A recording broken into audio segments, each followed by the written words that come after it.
Bismillahirrahmanirrahim. Assalamualaikum warahmatullahi wabarakatuh. Perkenalkan, saya Nur Hasanah dengan NIM 12130201440, kelas 3C Hukum Ekonomi Syariah. Di sini saya akan mereview kembali materi politik hukum ekonomi syariah yang telah disampaikan dari pertemuan kedua sampai dengan materi pertemuan ketujuh. Yang pertama, materi pertemuan kedua yang berjudul Konsep Dasar Politik Hukum. Politik dengan hukum merupakan suatu kesatuan yang tidak dapat dipisahkan. Politik hukum adalah sebuah hukum perundang-undangan yang di dalamnya memuat konsep, asas, dan tujuan. Politik has ini berkaitan dengan orang banyak. Ada pendapat bahwa hukum tanpa politik itu sama dengan laliumen, kemudian politik tanpa hukum itu sama dengan lemah. Ruang lingkup dalam politik hukum ada beberapa hal. Yang pertama, nilai-nilai dan aspirasi. Dikarenakan politik hukum berkaitan dengan orang banyak, sehingga dibutuhkan nilai-nilai dan aspirasi dari berbagai pihak. Yang kedua, perdebatan dan perumusan nilai-nilai dan aspirasi, dibutuhkannya perumusan secara bersama-sama. Yang ketiga, penyelenggara negara yang berwenang merumuskan dan menetapkan politik hukum. Yang keempat, peraturan perundang-undangan. Yang kelima, faktor-faktor politik hukum. Dan yang keenam, pelaksanaan politik hukum. Selanjutnya, batasan dalam politik hukum. Yang pertama, ruang gerak politik hukum suatu negara. Yang kedua, politik hukum, kekuasaan dan warga masyarakat. Yang ketiga, lembaga-lembaga yang berwenang. Selanjutnya, ada hubungan politik hukum dengan ilmu lainnya. Yang pertama, ilmu hukum. Yang kedua, hukum tata negara. Yang ketiga, ilmu politik. Dan yang keempat, ilmu ekonomi. Materi yang kedua yaitu pertemuan 3, relasi politik hukum. Relasi politik dan hukum memiliki timbal balik, keterkaitan dan saling membutuhkan di antara satu sama lain, serta di antara kedua ini tidak ada yang menguasai ataupun mengalah. Adapun pendapat para ahli mengenai relasi politik dan hukum ini diantaranya yang pertama, John Austin, yaitu hukum itu tergantung kepada siapa yang memberikan perintah dalam pembuatan hukum. Yang kedua, Hans Kelsen, yaitu yang pertama, tidak ada korelasi antara hukum dengan politik dan sebagainya. Yang ketiga, menurut Stephen Theoril, yaitu hierarkis atau dia menitik beratkan tentang urutan perundang-undangan. Sebuah hukum yang lebih rendah hierarkinya tak boleh bertantang dengan hukum yang lebih tinggi. Keempat, menurut Daniel Lipp, hukum itu di bawah subordinasi politik, atau yang pertama politik mendominasi hukum, yang kedua produk hukum tergantung situasi atau ideologi politik tersebut. Yang kelima, H.L.A. Hart, yaitu yang pertama hukum tergantung penguasa, yang kedua hukum nok berkorelasi dan politik. Yang keenam, menurut Lord Acton, yaitu relasi politik dan hukum mempengaruhi 3 hal. Yang pertama, isi hukum, yang kedua struktur hukum, yang ketiga budaya hukum. Yang ketujuh, menurut Miriam Budiarjo, yaitu kekuasaan politik sangat mempengaruhi produk hukum. Yang kedelapan, menurut simbiosis mutualisme. Yang pertama, politik dan hukum saling berkaitan. Yang kedua, politik dan hukum saling membutuhkan. Yang ketiga, materi pertemuan keempat, yaitu sejarah politik hukum.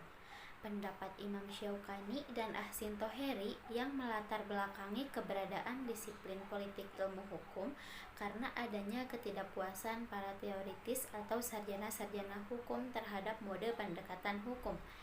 Dapat diketahui, aspek kesejahteraan studi hukum ini sudah ada sejak zaman Yunani kuno. Sacipto Raharjo menjelaskan pada abad ke-19, individu merupakan tingkat pengaturan hukum. Hukum yang sedang berkembang adalah hukum perdata yang meliputi hak kebendaan, pentral, perbuatan, dan lainnya. Pada saat itu, keahlian hukum dikaitkan pada soal keterampilan teknis atau keahlian tukang. Jadi banyak orang yang merasa bahwa dengan memperlakukan hukum seperti itu menganggap hukum itu cukup sebagai hal yang independen dan otonom. Namun menurutnya, hukum tidak bisa dianggap independen dan otonom karena perkembangan atau dinamika masyarakat sangat berkembang pesat. Sejarah politik hukum terbagi menjadi dua, yaitu yang pertama implisit. Pendapat Purnomo, keberadaan politik hukum dapat dilihat dari bagian seni dan keterampilan karena di dalamnya terdapat kaidah atau aturan hukum yang berlaku. Yang kedua, eksplisit, dilihat dari buku yang dikarang oleh Supomo 1947 yang menjelaskan soal politik hukum dalam pembangunan Indonesia. Jadi, kehadiran ilmu politik hukum ini sebagai disiplin ilmu karena ada kegelisahan atau ketidakpuasan dari para sarjana dan teoritis hukum terhadap metode pendekatan atau penemuan hukum yang selama ini dipakai. Kemudian, sebagai antitensi yang beranggapan bahwa hukum sebagai aliran yang independen dan otonom, artinya tidak memiliki ikatan dan relasi dengan entitas yang bukan hukum, maka harus bisa mengimbangi dinamika masyarakat. Yang keempat, materi pertemuan 5 yaitu politik hukum Islam. Menurut Ibnu Taimiyah dalam bukunya yang berjudul Syiah Syariah atau Politik Hukum Islam merupakan aplikasi dari al-maslahah al-mursalah atau pengaturan non-syara, yaitu yang mengatur tentang kesejahteraan manusia dengan hukum yang ketentuan-ketentuannya tidak termuat dalam syara. Menurut sebagian para ulama, politik hukum Islam sebagai perluasan peran penguasa untuk merealisasikan kemaslahatan manusia itu sendiri sepanjang hal itu tidak bertentangan dengan agama. Dalam politik hukum ada integritas, yaitu pandangan bahwa politik dan hukum tidak bisa dipisahkan atau saling membutuhkan satu dengan yang lainnya. Maka dalam pandangan Ibnu Taimiyah, ketika hukum dikatakan sebagai sesuatu yang independen dan otonom, maka tidak berlaku. Dalam Islam dikenal dengan tajdid atau pembaharuan atau reformasi. Tadrij merupakan salah satu metode yang digunakan dalam Islam untuk melakukan pembaharuan-pembaharuan terhadap hukum Islam. Ada beberapa pemikiran Ibnu Taimiyah yang berkaitan dengan hal ini. Yang pertama, pandangan kosmopolitanisme, yaitu Islam sebagai kebenaran haruslah menjadi kebaikan bagi seluruh Arab. Seperti dalam Quran Surat Al-Anbiya ayat 107. Dalam pemerintahan syariah, nilai terpenting yang harus dijaga adalah keadilan dan kebaikan, kemudian mencegah dari keburukan. Yang kedua, doktrin kekhalifahan.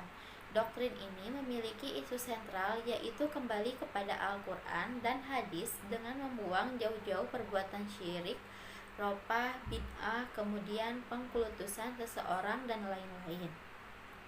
Yang ketiga, dalam institusi negara, doktrin ini Ibnu Taimiyah berpendapat bahwa berkelompok dalam menggunakan fasilitas alam merupakan keniscayaan. Dari konsep ini kemudian melahirkan institusi negara. Ibnu Taimiyah juga terkenal dalam gagasan organisasi dalam memandang institusi. Dia menekankan bahwa pentingnya institusi dalam masyarakat untuk mencapai keadilan. Yang keempat, kepemimpinan dalam perspektif Ibnu Taimiyah. Dia menekankan teokrasi. Menurut beliau, kepemimpinan merupakan amanat atau mandat dari Tuhan yang harus dipikul oleh seseorang yang dipercaya memenuhi kewajiban tersebut agar benar-benar dia mampu menciptakan beberapa hal yang salah satunya keadilan, menunaikan amanat, dan menjadi pelindung. Selanjutnya, prinsip hukum Islam. Menurut buku yang ditulis oleh Prof. Juhaya S. Praja, ada beberapa prinsip dalam hukum Islam, yaitu yang pertama, tauhid yang berarti dalam satu ketetapan yang sama. Yang kedua, keadilan, artinya adanya kebijaksanaan dalam penetapan hukum. Yang ketiga, amar ma'ruf nahi mungkar atau mendorong kepada kebaikan, menjauhi kemungkaran atau hal yang dilarang. Yang keempat, kebebasan kemerdekaan. Asas prinsip hukum Islam harus menjamin kebebasan dan kemerdekaan tanpa diskriminasi dalam masyarakat itu sendiri. Yang kelima, yaitu menghormati harkat, derajat, dan martabat manusia. Yang keenam, at-ta'awun sebagai penolong, dan yang ketujuh, toleransi atau memperhatikan hak orang lain. Adapun asas hukum Islam menurut Hasbi As-Siddiqi dalam bukunya yaitu yang pertama, asas nafyul haraji yaitu meniadakan kepicikan. Yang kedua, asas estetika yaitu naluri manusia. Yang ketiga, asas qillatul taklif yaitu tidak membahayakan taklifi, harus mewujudkan keadilan. Yang keempat, asas tadaruj yaitu bertahap, dinamika dan perkembangan di masyarakat terus berjalan, masa hukum Islam tidak boleh tertinggal. Yang kelima, asas urf yaitu menghormati adat atau kultur yang ada di masyarakat.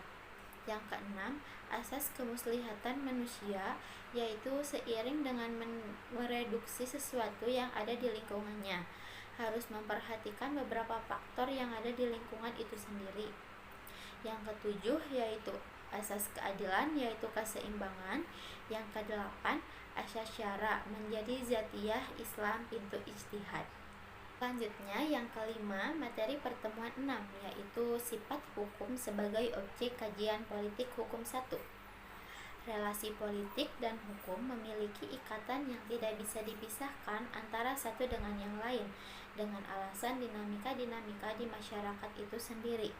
Ketika terjadi relasi antara politik dan hukum, maka di situ ada sifat-sifat yang melekat pada hukum itu sendiri. Sifat hukum pada kajian politik hukum terbagi menjadi 3, antara lain yang pertama, fakultif. Fakultif yaitu hukum yang mengatur atau secara aporli tidaklah mengikat atau wajib ditaati. Artinya, dalam keadaan konkret, hukum dapat dikesampingkan oleh perjanjian yang diadakan oleh para pihak yang bersangkutan. Contohnya pasal 19 KUH Perdata. Yang kedua, imperatif. Imperatif yaitu kebalikan dari hukum fakultif, yaitu hukum yang bersifat memaksa dan dalam keadaan konkret harus ditaati atau tidak ditinggalkan oleh para pihak yang bersangkutan. Yang ketiga, represif yaitu bersifat lebih menekan dan lebih tegas dibandingkan sifat hukum imperatif. Umumnya ada beberapa ciri hukum represif sebagai berikut. Yang pertama, terciptanya ketertiban dan terciptanya kepatuhan tanpa syarat. Yang kedua, peraturannya keras dan terperinci. Yang ketiga, kebebasan bertindak atau dikresi. Yang keempat, persetujuan atau kepatuhan. Yang kelima, kritik atau ketidakpastian. Yang keenam, materi pertemuan 7 yaitu sifat hukum sebagai objek politik hukum 2. Sebelumnya telah dijelaskan 3 sifat hukum dalam kajian politik hukum, diantaranya fakultif, imperatif, dan represi. Selanjutnya, sifat hukum sebagai objek politik hukum 2 itu yang pertama, progresif. Sifat hukum progresif ini dikenal dengan istilah hukum modern atau mendorong peran publik dalam keterlibatan hukum. Karena yang menjadi subjek hukum, maka publik juga harus memegang arah gerak dari hukum tersebut. Pada akhirnya, sifat progresif ini akan membangun negara hukum yang berhati nurani. Hukum ini bersifat maju disesuaikan dengan keadaan masyarakat. Kedua, otonom. Sifat hukum otonom ini bisa disebut dengan semi-represif sebab karakteristiknya hampir mendekati represif.